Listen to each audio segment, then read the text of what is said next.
우리가 살아가면서 다른 사람들의 잘못을 쉽게 판단하고 정죄하는 모습을 보일 때가 참 많은 것 같습니다. 남의 실수에 대해서 우리가 지적을 하고 또한 스스로의 그 의로움을 확인하려고 하는 모습, 이 죄인인 우리 모두의 연약함입니다.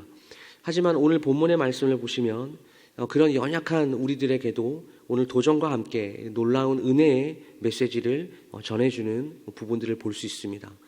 오늘 이 월요일 본문, 특별히 이 8장 본문 중심으로 우리가 좀 살펴보려고 하는데요.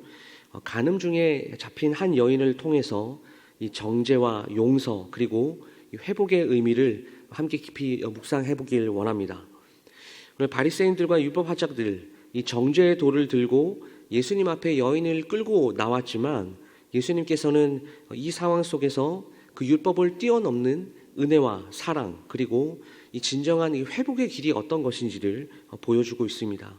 그래서 오늘 말씀을 통해서 예수님께서 오늘날 우리에게도 동일하게 요구하시는 것, 그것이 무엇인지 함께 묵상해 보고 정죄 대신에 그리고 사랑과 용남의 길을 선택하는 그 삶의 다짐이 있는 시간이 될 수 있기를 주님의 이름으로 축복합니다. 오늘 8장 3절에서 7절까지의 말씀을 보시게 되면 바리새인들과 율법학자들이 간음 중에 잡힌 여인을 예수님 앞으로 끌고 나와서 예수님께 이렇게 요구합니다. 이 여인을 율법에 따라서 처리해 주십시오. 이렇게 주장합니다. 그들의 목적은 단순하게 예수님에게 이 율법을 실행하거나 정의를 이루고자 함이 아니었습니다. 6절 말씀에 성경이 분명하게 그들이 예수님을 시험하고 고발할 조건을 얻고자 하여 이렇게 기록을 하고 있죠. 그들의 행동이 의로운 척해 보이지만 실제로는 자신의 죄를 돌아보지 않고 오히려 다른 사람들의 죄를 드러내고 이를 이용하려고 하는 그런 모습을 보였습니다. 그런데 이렇게 목적을 가지고 다가온 이 사람들에게 예수님은 놀라운 지혜로 오늘 대처하시죠. 땅에 무언가를 쓰셨습니다. 아무 말도 하지 않으시고 너희 중에 죄 없는 자가 먼저 돌로 치라 라고 이렇게 말씀을 하십니다. 이 짧은 한마디인데 이 짧은 한마디가 그들의 사람들의 양심을 깊이 찌릅니다. 왜냐하면 이 정죄의 돌을 들고 있는 그들 자신도 사실은 죄 없는 자가 아니었기 때문이죠. 결국 나이가 많은 사람들로부터 하나씩 이 돌을 놓고 떠나가기 시작을 합니다. 여러분 이 장면을 생각해 보시면 우리도 동일합니다. 삶 속에서 쉽게 정죄의 돌을 들고 있는 우리의 모습들을 돌아보게 됩니다. 살아가면서 다른 사람들의 잘못이나 그 죄를 지적하고 그것을 통해서 우리 스스로를 의롭다 여길 때가 참 많죠. 하지만 오늘 예수님께서는 동일하게 우리에게 이렇게 질문하십니다. 너희들은 정말 죄가 없는 사람들이냐? 우리는 이 질문 앞에 스스로 연약함을 인정하고 또한 겸손히 하나님 앞에 나가야 합니다. 돌을 내려놓는다라는 것, 이것은 내 안의 정죄와 비난의 마음들을 다 내려놓고 다른 사람들의 모습들을 판단하기 전에 나 자신의 그 부족함 하나님 앞에서 깨닫는다라는 그런 의미일 것이죠. 그래서 정죄의 돌을 내려놓는 것, 이것은 용서의 시작이고 변화의 시작입니다. 이 순간 우리는 우리 자신이 하나님의 은혜 없이는 설 수 없는 존재다라는 것을 우리는 여전히 깨닫게 됩니다. 다른 사람들을 그래서 판단하기 전에 정죄하기 전에 나의 연약함을 돌아보고 하나님 앞에서 겸손하게 회개하는 삶을 살아야 한다는 것이죠. 다음으로 본문 10절에서 11절까지의 말씀을 보시게 되면 이제 모두가 다 떠나갔습니다. 그리고 예수님과 여인 딱 두 사람만 남는 장면이 나옵니다. 근데 이 순간이 가장 중요한 이유, 이것은 무엇이냐? 예수님께서 여인에게 보여주신 그 사랑과 용납의 모습 때문입니다. 오늘 예수님께서 여인에게 이렇게 물으십니다. 여자여, 너를 고발하던 자가 다 어디 있느냐? 너를 정죄한 자가 없느냐? 그리고 그 여인의 대답을 들으신 후에 이렇게 말씀하시죠. 나도 너를 정죄하지 아니하노니 다시는 가서 죄를 범하지 말라. 이렇게 말씀하십니다. 예수님은 이 그녀의 죄에 대해서 정죄하지 않으셨습니다. 그러나 중요한 것은 무엇이냐면 그 순간 그 죄를 덮어주고 끝내지 아니하셨다라는 것입니다. 예수님께서는 그 여인의 죄를 용납하시되 동시에 새로운 삶으로 나아갈 것을 오늘 명령하셨습니다.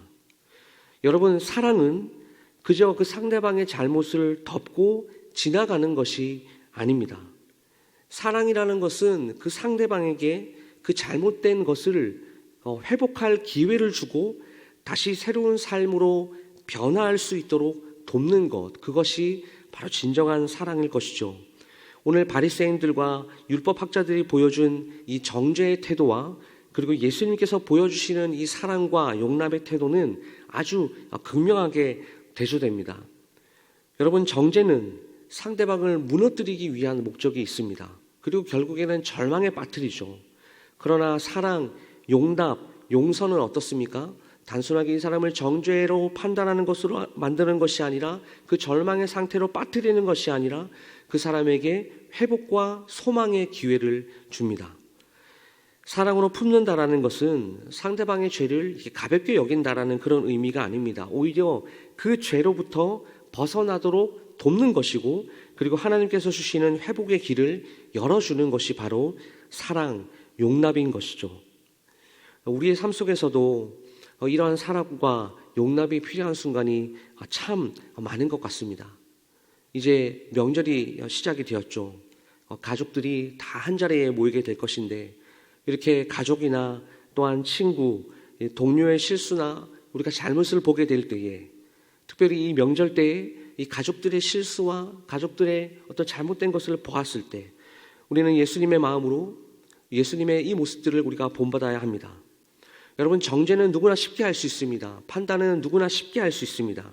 하지만 사랑으로 그 사람을 품고 용납하고 용서하는 그 일은요, 예수님, 그 그리스도의 마음이 우리 가운데 없으면 가능하지 않은 일입니다. 이것은 불가능한 일입니다. 사랑으로 품을 때에 그 사람뿐만 아니라 우리 자신도 더 큰 하나님의 은혜를 경험하게 될 것을 믿으시길 주님의 이름으로 축복합니다. 오늘 말씀을 마무리하겠습니다. 오늘 본문, 우리에게 정죄의 돌을 내려놓고 그 예수님의 용납과 예수님의 사랑을 실천하라라는 이 강력한 메시지를 오늘 저와 여러분들에게 주고 있습니다. 우리가 다른 사람을 정죄하기 전에 먼저 우리의 연약함을 돌아보고, 그리고 예수님의 마음을 좀 생각했으면 좋겠습니다. 그래서 예수님께서 우리를 용서하시고 우리에게 새 생명을 주신 것, 그 사실을 우리는 기억해야 합니다. 그러므로 오늘 정죄가 아닌 사랑을 선택하고 용납과 회복을 통해서 예수님의 마음을 본받는 그 하루가 될 수 있기를 간절히 소망합니다. 이번 이 긴 이 명절 연휴 동안, 그리고 우리의 남은 이 인생 가운데 우리 마음 가운데 들고 있는, 우리도 여전히 들고 있는 정죄의 돌을 다 내려놓고 우리 예수님의 사랑을 전하는 도구로 우리 모두가 사용 받으시기를 주님의 이름으로 축복합니다. 기도하겠습니다. 사랑의 하나님 아버지, 오늘 말씀을 통해서 우리의 연약함과 죄를 깨닫게 하시고 정죄의 돌을 내려놓는 마음을 배우게 하심에 감사드립니다. 우리를 정죄하지 않으시고 영원한 용서와 사랑으로 품으시는 그 예수님의 은혜를 깊이 깨달으며 그 사랑을 우리도 세상에 흘려보내게 하여 주시옵소서. 정죄 대신 사랑을, 그리고 판단 대신 용납을 선택하는 믿음을 우리에게 허락하여 주시고 우리 삶 속에서 예수님의 마음을 닮아가는 그 성숙한 제자로 살아가게 하여 주시옵소서. 특별히 이 긴 연휴 가운데 우리의 가족을 품고 회복으로 인도할 수 있는 도구로 우리를 사용하여 주시옵소서. 이번 주 한 주간도 예수님의 사랑 안에서 살아가게 하시고 그 사랑에 우리의 말과 행동을 드러나게 하시며 주시기를 간절히 소망합니다. 이 모든 말씀 우리 주 예수 그리스도의 이름으로 간절히 기도드리옵나이다. 아멘.